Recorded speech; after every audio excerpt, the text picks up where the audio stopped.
Elon Musk পাগল না genius? আজ আমরা কথা বলবো এমন একজন মানুষকে নিয়ে যিনি একাধারে বিজ্ঞানী, ব্যবসায়ী, উদ্ভাবক আর এক কথায় বলা যায় বিশ্বের সবচেয়ে আলোচিত ব্যক্তি। হ্যাঁ, আমরা কথা বলছি ইলন মাস্ক সম্পর্কে। 1971 সালে দক্ষিণ আফ্রিকার প্রিটোরিয়া শহরে জন্ম ইলনের। ছোটবেলা থেকেই তিনি ছিলেন প্রযুক্তিপ্রেমী। মাত্র 12 বছর বয়সে নিজের তৈরি একটি ভিডিও গেম বিক্রি করে তিনি প্রোগ্রামিং দুনিয়ায় পা রাখেন।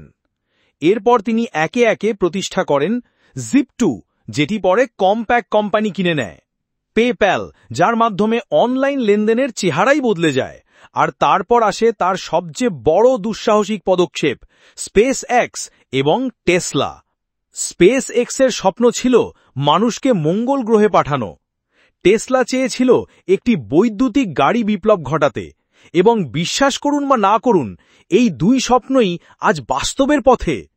এর বাইরেও ইলন মাস্ক কাজ করছেন মানুষের মস্তিষ্ক ও কম্পিউটারের সংযোগ নিয়ে নিউরালিঙ্ক, পৃথিবীর নিচ দিয়ে হাই স্পিড টানেল বানানোর দ্য বোরিং কোম্পানি, আর বিশ্বের সবচেয়ে দ্রুতগতির স্যাটেলাইট ইন্টারনেট স্টারলিংকের পেছনেও তার হাত।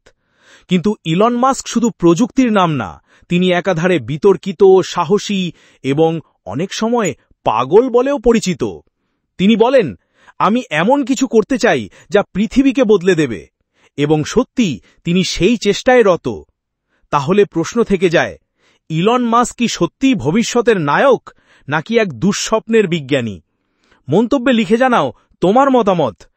ভিডিওটি ভালো লাগলে লাইক, কমেন্ট, শেয়ার এবং চ্যানেল সাবস্ক্রাইব করতে ভুলো না।